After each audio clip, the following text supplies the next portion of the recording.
Yeah, well, that's just like your opinion, man. All right, so last episode we had a question about right and left leaning politics across the world.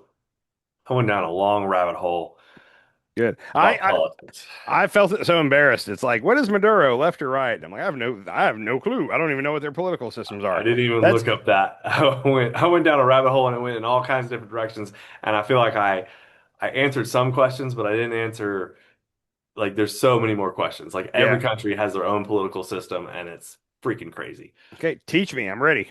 All right. So yes, every country has left and right leaning politics. Um, we have so seven countries have what they call a one party state. That's China, Laos, North Korea, Cuba, Sierrawi Arab, Vietnam, and state of Eritrea, which is in Africa. There was a point in the middle there where you sounded so redneck, where you were like, Arab, It's Vietnam. Sahrawi Arab in Vietnam. Yeah. So Okay. they have a one-party system, which, North Korea is basically, I mean, just dictators Yeah. across the world. And I feel like Russia is a one party system. Like they're not officially, but they pretty much are. But yeah. right, yes. Yeah, I would put Russia in that system too, but this is what I found. Okay. And then I found countries with two-party systems, and I'm going to, There's not many of them. We're one of the few two party systems. So in Africa, there's Ghana, Zimbabwe, Asia, there's Lebanon, South Korea, Australia, has the House of Representatives and the Senate, Europe, Malta, Spain, United Kingdom, Poland. Um, in Latin America, they have Brazil, and in North America, Canada, Caribbean, United States. Um, yeah, so those are the two-party systems Okay. that So we have. like, what was that, like 15 to 20 countries? That wasn't even not even that. I think that Okay. was yeah, less than 15 probably, Okay. maybe. Yeah. Like I said, it's weird. I didn't know this till recently, but it's like other people look at America and they're like, how do they only have two parties? And in my mind, I'm like, there's more than two parties? Like I didn't know that was possible, but most places have more than two. Right. Yeah, it's kind of interesting. So then I found this map that I want to share with you. And so these are the map of political leadership right now. Okay. Blue is going to be right wing. Yeah, blue is right. So we're considered center right now, which is interesting. It is. But this is what I found really interesting about this map is it democracy rating. We're out of four, right? We're three out of four. Okay. So we're not four out of four. Canada's four out of four. Okay. And I'm not sure exactly what the criteria is for that, but it seems like we probably were four out of four before this last election, and now we kind of seem like we're getting rid of our uh our I'll bet it. democracy. I'll bet it has something to do with. I'll bet it has something to do with like the socialized healthcare or something like that is what the tipped Canada over the scale versus us. Maybe. But that's not democracy. Democracy is just voting. It's just like the will of the people, right? Yeah, I don't know. So, yeah. I wonder if Canada has referendums because I always there's a part of me that's like we should get to vote individually on shit going on. Like there's a part of me that feels that way, Yeah. but then there's another part of me that knows that like what happened in England with Brexit, like they let that go to a referendum and that was a Yeah. bad move. And I think everybody in England realizes now that Brexit was a terrible decision, but they let the people decide it. So I'm Well, afraid. so England's UK economy like went crashed pretty hard when they did that, and they've slowly regained their economic status or whatever. Like So they're the go ahead. And I was going to say, but one of the biggest reasons people didn't want to be in Brexit was because of immigration, or sorry, didn't want to be in the European Union, and that was a big driver of this was they didn't want the immigrants coming in, and they went ahead and did Brexit, suffered all the financial harm, and still have a huge immigration problem on their hands. And I'm So, finding out that Europe has like a lot, even the left-leaning people don't. like immigration. Like So immigration is a very like contentious subject matter in these countries. So what's very interesting, and I'm gonna here, I'll tell you after you get done with this map because I have a whole thing about immigration I want to talk to you about. Okay. Yeah, what I really found interesting was look at all these dictatorships. Yeah. I mean, you got Russia, obviously, Kazakhstan, Afghanistan. I mean, this is all the Middle East, Iran. You got China, Myanmar, In the middle, Colombia, but even in the middle of Africa, there's all these little countries with dictatorships. so it's interesting because it's all different because like in like the Russia China area, like that's it's a dictator, but he's not a prince or stuff like that. It's just a dictator. When you get over to like the Middle East, those are all princes. Those are royal families that Yeah, like you were born into being the king. And then in the middle of Africa, you have like warlords, like people yeah. who took over by violent military coup. So it's not like every dictatorship is not the same. Like you've got different versions of it. Like over in Asia, they have that too, like the emperor and stuff. People that were chosen by God to be the anyhow. Yeah, no, you're right. Venezuela is considered a dictatorship at this point. Yeah, Um, Maduro, I would say, is a dictator.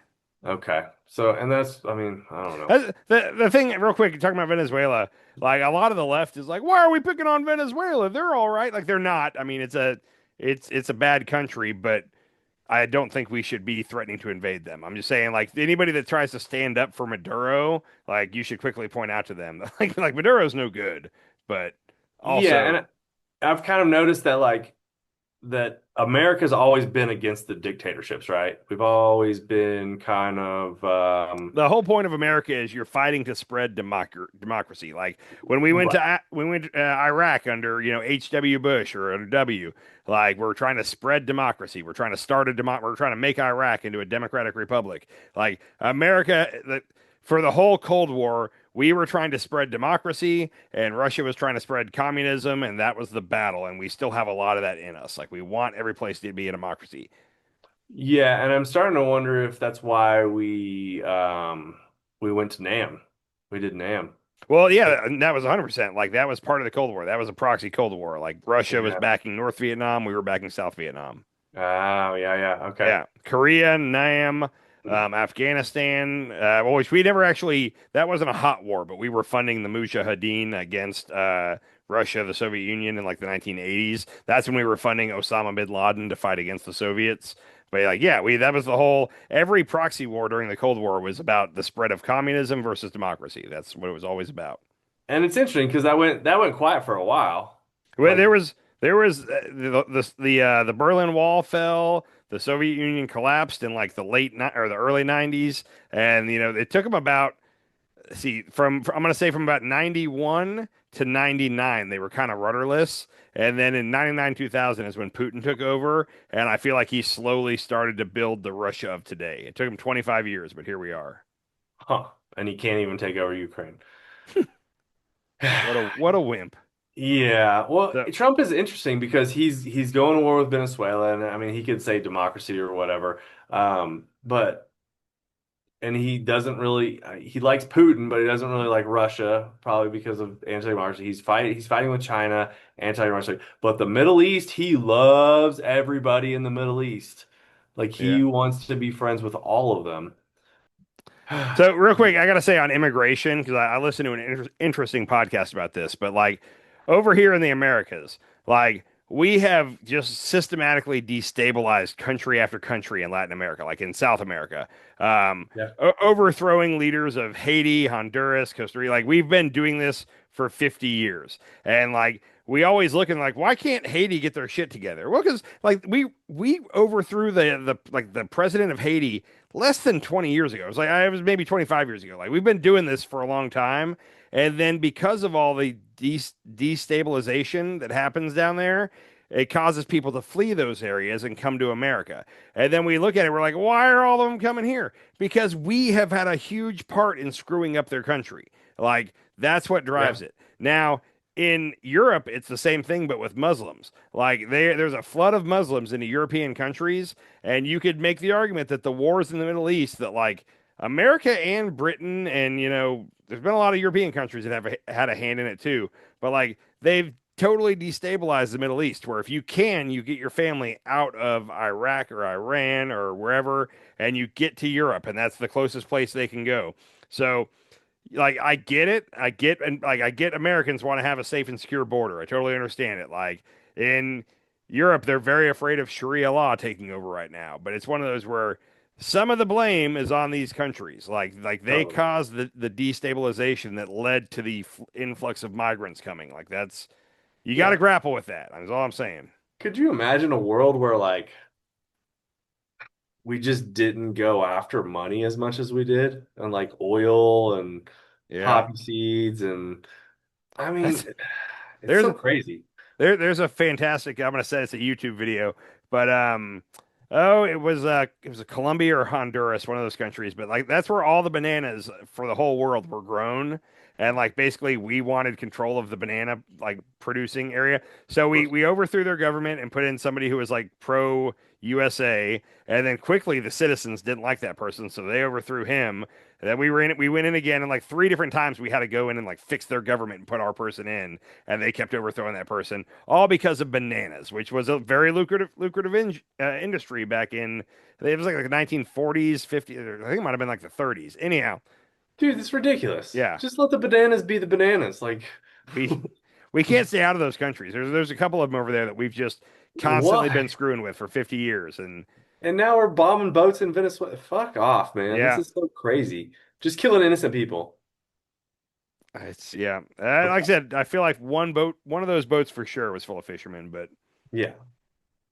Yeah. Okay, moving on. yeah, Can you guess what the United States voter turnout was in 2024?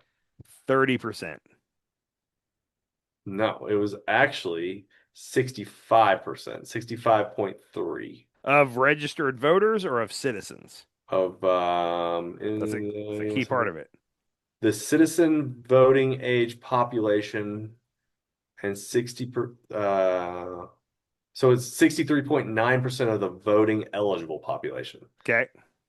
65.3% of the citizen voting age population. So that's pretty good. That's way better than I thought it was. Do you know when the largest percentage was? 2020.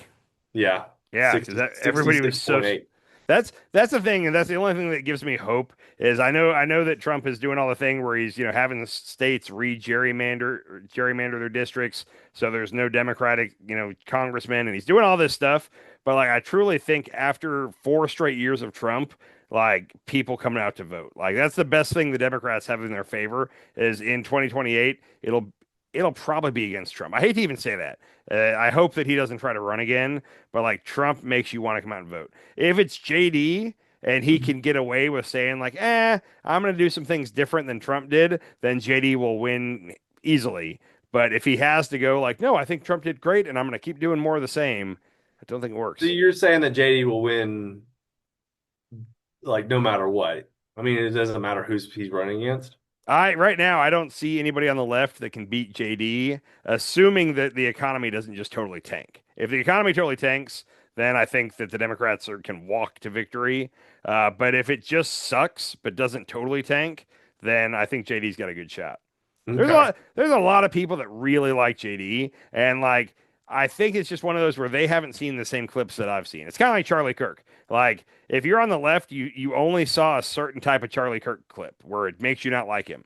But if you're on the right, you never see those clips. You see a whole different set of clips of him being very compassionate and righteous. Right. And so the two sides have very different views of who Charlie Kirk was. And I feel the same about like JD Vance. Like there are people that are like, I love JD, and then I'll be like, oh really? What about blah blah blah? And they're like, I haven't seen anything about that. They think I'm making it up, and I'm just like, all right, well, yeah, that's what I think. Oh man. What is the percentage you think that turns out for the smaller elections, the municipalities? I can't say it. I'm not gonna try to say it now. I'm gonna say that's Municipalities. incredibly low, like 10 or 15%. 20. 20, okay. 20. Municipal elections, yeah. 30 of the largest cities found that voter turnout was less than 15%. Dude, I real quick, I went and voted for our local school board like a year ago. Oh, I was just Uh, about to get to that. I walked in. On the way there, I was like, I hope there's not a line. Every time I've ever gone to vote, there's a line because it's always like the presidential election. Uh-huh. And like I walked in and there was nobody in the parking lot. I thought the place was closed. I walked in and there was like two old people sitting at a table and there was nobody else in the building. And I walked up and gave my ID, voted real quick, walked out, never saw a living soul in there besides me. It was just like, oh wow. No, like school board is important. Like the local elections, you could say, are more important than the national elections in a lot of cases, Yeah. and nobody's going. Sorry, They go. they affect you directly when you vote for your local city councilman or school board elections, like that affects you directly. And just 5 to 10% turnout for the school board elections, which is insane to me. I believe that. Um, now here is a map. So this is voter turnout by country. Okay. So it's actually pretty good. I'm actually shocked. I like you said 30%. I was thinking that America was only going to be 30%, right? Okay.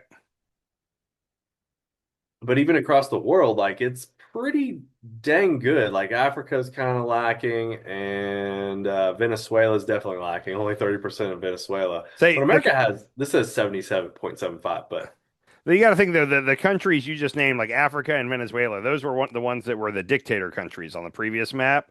So like in those elections, like what's the point of going out to vote? Like you either vote for Maduro or you get shot. Like it's one or the other. yeah, I'm exaggerating a little, but not a lot. So yeah, in those countries, like in China, I think China I see there is gray. So I'm gonna guess that's not a lot of voter turnout. Uh, It doesn't say at all. Yeah, there's no voting. yeah, Wait, do they not have voting? they do. Supposedly, when you get elected president of China, you're there for 10 years. But like, I think that it's kind of like in Russia. Like clearly, President Xi and Putin are gonna win. Well, even Russia has 51.58% voter turnout. Yeah, which again, why would you risk going to vote for against Vladimir Putin? Like if you do, you might end up in jail. That's true. That's true. Well, I'm really proud of some of these countries. Look at Australia, 89%. Dude, Australia modeled their government after ours, so they Yep. have pretty much the same exact government we do, and their people are really good about like democracy. Like they're doing American democracy better than we are. Yeah. Yeah. I could see that. They are. Somalia, 99.86%. Wow. Okay, so I'm trying to think. Ethiopia, Some 93%. Somalia was a hellhole 20 years ago, but maybe they got their stuff together. I don't really know. I haven't heard about Somalia recently. Turkey, which is Erdogan, which I makes me think that that's not Yeah, true. that's it. Erdogan's not terrible. It's Viktor Orban who oh, I can't even think what country that is. Yeah, his I wouldn't trust any of that. Obviously, Norway, Sweden, Finland's doing pretty good. Germany, Poland. I mean, these people vote. Like, Yeah, and I'm going to go through a couple of European countries here in a minute. But yeah, it's interesting that Canada has less percentage of voter turnout than America. really, that's odd. That is odd. Let's see. Get back to this. All right. Continuing, I'm going to go to our buddies in the UK. Okay. So, how many political parties do you think are in the UK? The United Kingdom? Yeah. I'm gonna guess the only one I can name is there's the Labour Party and the Tories, but there's got to be more than that. But I can only think of two. Okay. There's so many. Yeah, Yeah. So, I'm still scrolling. I'm just scrolling. Um, so the parties with representation in the House of Commons: the Labour Party, the Conservative and Unionist Party, Liberal Democrats, Scottish National Party, Sinn Féin, Democratic Union Party, Reform UK, Green Party of England and Wales, Plaid Cymru Party, Social Democratic and Labour Party, Alliance Party of Northern Ireland, Ulster Unionist Party, Traditional Unionist Voice. So that's 1, 2, 3, 4, 5, 6, 7, 8, 9, 10, 11, 12, 13 parties with representation in their House of Commons. Okay. Other than that, they have about 1,000 other parties. Like you can just keep going That's crazy. and keep One, going you and could keep say that scrolling. technically in America, there's like 4 or 5 parties, just those like never win. Like there's a Green Party in America, there's a Libertarian Party. Right, and we used to have somebody in the Green Party in Congress, right? Ralph Nader, I believe. Was he Yeah. in Congress? Um, yeah, I think Yeah, Ralph Nader was in Congress, we'll but he go was a ahead and libertarian. yeah, or he was Green Party, I think. Okay. Oh yeah, yeah, that's right. And then who's that woman who passed away recently? She was from the Green Party. I don't know. I can't think of anybody. She was kind of old, and the left kind of hit her a little bit whenever she had to. There was Oh, a couple of no, big votes. you're Like thinking of Diane Feinstein, maybe Feinstein. Feinstein. Yeah, yeah. She was not Green Party. She was a Democrat from California. Oh, she's a Democrat. Okay. Yeah. Um, I don't think Nader was ever actually elected to anything. I think he ran for things, but he never got elected. Okay. So, but yeah, he was green. I don't know that there's ever been a Green Party in like Congress or the Senate, honestly. So, Interesting. in the way that they do it, independent is technically a party. So Yeah. you would say that we have 3 parties in elected because we have Bernie and the other guy Bernie's from a Maine. Democrat, though. He's on the No, Democratic Party. he's a independent, but he caucuses with the Democrats. Oh, Yeah, okay. Bernie's Okay. an independent, and Senator Angus King from Maine is an independent, and they both Mhm. caucus with the Democrats, but they are officially independents. Okay. So, and that's Well, what I good. and I don't know how the UK does theirs. But like Israel's very weird because Israel, if like so when Netanyahu won an election, this was a couple years ago, he won an election, but before he could officially become the prime minister, he had to form a coalition government because they have like several parties over there. So he had to get enough parties to basically say that they want to be on his team and they're going to be with him to equal over half of the Knesset or whatever, the Congress. And like he won the election several times. It was like 4 or 5 times in a row, but he failed to put together a coalition government. So they would have to have another election, and then he'd win the next one, but then he couldn't put together a coalition. And then finally, on like the 4th or 5th try, he won, and he was able to put together a coalition. The way he did it, he was trying to do more of a centrist coalition, and they wouldn't go for it. So he basically turned to the far right of Israel and was like, "Hey, like I'm willing to play ball with y'all." So he merged with the far right in order to get a coalition, and that's now like that's the Israeli government that's being protested left and right is a far right. Oh, and Yeah. that's kind of what's going on in France right now too. So France and Germany both have far right parties that are like growing. And last time it was apparently shocking how good the far right AfD party did in Germany, but they also only won like 5 or 10% of the seats. So it's not like they have anywhere close to a majority, but the fact they won that much is like causing alarm. Well, Macron just lost his vote of confidence. Okay. He tendered his resignation, and this is mostly due to the debt of France because Yeah, their economy's doing terrible. their economy's horrible. So they named Le Cornu Okay. is renamed the French PM. I guess he was before Macron. Um, but they have 8 major parties and 39 other parties in France. Good Lord. They Uh, real quick. The only reason Macron has kept winning, just so you know, the French have a far right figure that's like she's like a female Donald Trump. Her name is like Marie Le Pen. Le Pen is her last name, but she's like if they would put up any other Republican against Macron, he would have lost like at least the last election. But they put up like the craziest far right one they have consistently, so uh, that's why the left keeps staying in power. yeah. If Okay. they would put up a centrist right wing type guy, they would probably easily win. Yeah, and I'm finding that like Europe is very centrist, is very populist, but their left and right and center are way different than what we have. Like they don't, and they do have far left and far right, but like yeah, it's interesting. Yep. Did you see that Czech just elected a populist? He's a Trumpist as well. Um, his name is Petra Fiala. I've not Um, heard of this guy and he won 28% to 27%. because there were so many people running. Yes. So So in America, in any race like that that's open, you have to get a majority. So if you don't, the top two then go into a runoff. So like if this was America, he and whoever the other person was that got them like the most would have a runoff, where at that point those are your only two choices. So it's weird that country doesn't have that. yeah, and there was a thing where so there's two like super far left wing. So there's the Spolu, which translates to together, so the Together Party, and there's the ANO, which is the it translates to yes. So there's a Yes Party and a Together Party, and the Yes Party is more left leaning. Um,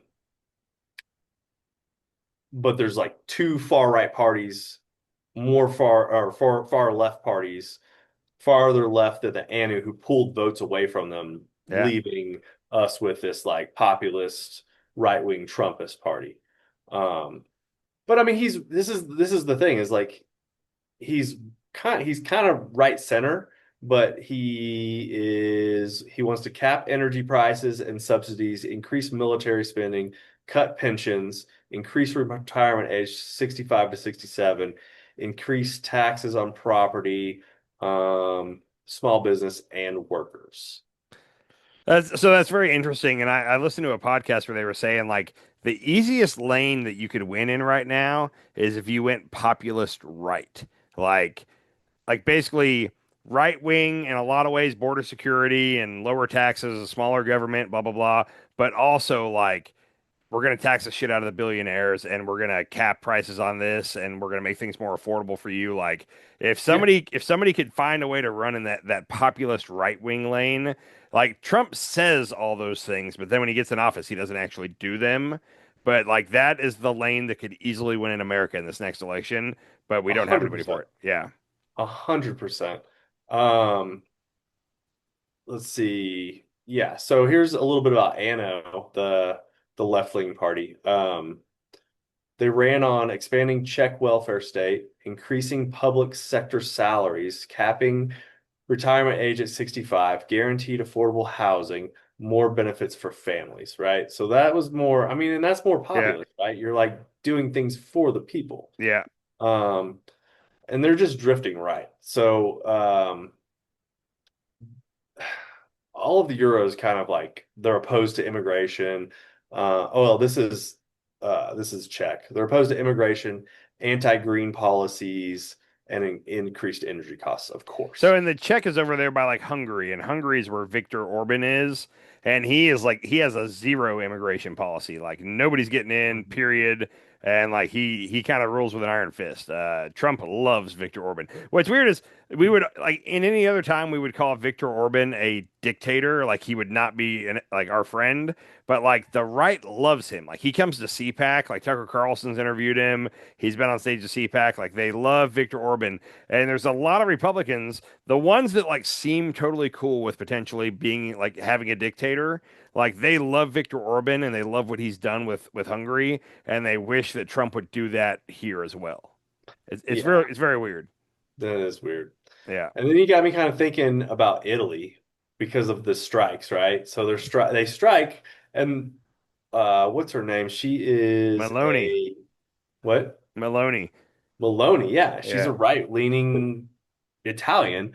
Um, let me see. So they have 1, 2, 3, 4, 5, 6, 7, 8, 9, 10, 11, 12, 13, 14, 15 parties. Okay.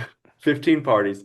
Um, so the Brothers of Italy, I think that's her party. And she is a national conservative and right-wing populist political party in Italy that is currently the country's ruling party. Um, oh, here you go. In Italy, being populist means appealing to the pure people, which sounds a little weird. Yeah. By portraying the corrupt elite as the enemy, a style of politics deeply rooted in the country's history of public distrust towards institutions. Italian populism includes both right-wing and left-wing factions, often adapting its uh, rhetoric to target the government or European institutions, depending on the political movement. That Uh, almost the way you describe it, it almost sounds like 1930s Germany, where it's like we got to find one group to scapegoat, and it's those people, that one religion, they're the reason for all this. We should put them in gas chambers. Like that's kind of the way you're describing it. It almost sounds that way. Well, but we're talking about the rich. They We want to, are, but you know yeah. who's rich? Who? This is one religion that tends to be rich, and you know. Yeah, but we're going off the billionaires too on Okay, the I'm left just here, over saying. here, right? Just saying. Yep. Like, and I think It, that's a good thing. I think that's a good thing. Like, it get it sounds like it's nationalism to a degree. okay. Yeah, I don't know. Well, it does. I mean, the weird thing is the pure people, like, yeah. But they also have a deep history of like tyrant kings, right? Okay. Like, so I've been looking up Stoicism a little bit. I've been doing a little research on Stoicism and reading Marcus Aurelius's book Meditations. And there was apparently five kings. And Marcus Aurelius might have been, I think he was the last one. His son took over after that and like kind of destroyed everything. But there was five kings in a row who were like these like good kings for the people. Like everybody loved them. Like the whole country was just enthralled with like having them as kings. And there are five in a row. And Marcus Aurelius, the last one, I think he was like 1026 BC, Okay. somewhere around that. That's when he wrote his book anyway. Um, and then after that, his son took over and like went against everything he said and like kind of destroyed the country. And so then after that, they had like tyrannical kings. And so I think that's kind of what they're saying is like the corrupt elite is where Okay. they're trying to get rid of right here. Yeah. Like I said, Anyway, you're describing a lot of like populist right, which is interesting. That's what I was saying. That's what I keep hearing. That's the lane, and it seems like it's working in Europe right now. yeah, it really is. It really is. It's interesting. Oh, it makes me wonder if they have successfully found ways to keep big money out of their politics. Because, like, the reason that won't happen here is because we have too many guys that buy our elections that will not allow people to talk about taxing the rich. Like, I gotta wonder if over there it's not the same, where you can't corrupt politics with your billionaire money, and that's why it's been able to happen. I would love that to happen, actually. I mean, man, could you Yeah, imagine? And be great. but Citizens United really kind of fucked us over, didn't it? Just a tad. Yeah. I mean, that really just opened That up the floodgates for money coming in and Marion Edelson to give Trump $300 billion for whatever. it's real quick. It's fun to think about though. The whole reason that that case got to the Supreme Court is because of Hillary Clinton. Just so you know, like What? Huh. it was a group. I'm gonna mess this up a little bit, but it was a group that had made like a movie, like a biography movie of Hillary Clinton to release like while she was going up against Obama in '08, and like it was people were saying it was an in-kind campaign contribution. Like basically this film company made a movie that makes her look awesome to help her in the campaign. That should be a donation, which that would then be over the limit of how much you can spend, so that's not Mm. allowed. That was the original case. And then that made it all the way to the Supreme Court where they're like, no, like companies have First Amendment rights too, and they can support whatever candidate they want. Like that was the beginning of where we're at now with super PACs. So Oh God. if it Okay. wasn't for some company trying to help Hillary Clinton, that might not have ever come up. I'm just gonna say. Man, Yep. interesting. Well, and then the last country I wanted to go through was France, and it's just Okay. quick. Oh no, we already talked about France. Yeah. So yeah, that's kind of the end of my deep dive into political parties. But The it's thing that interesting. Like I kind of like that these countries have all these parties. Like you could kind of jump onto a party that really fits your style as opposed to like I don't fit into the Democrats. Like I don't agree with half the shit they do. I don't like Chuck Schumer. I don't like Hakeem Jeffries. yeah. Like I would like to have a party that's suited to my style.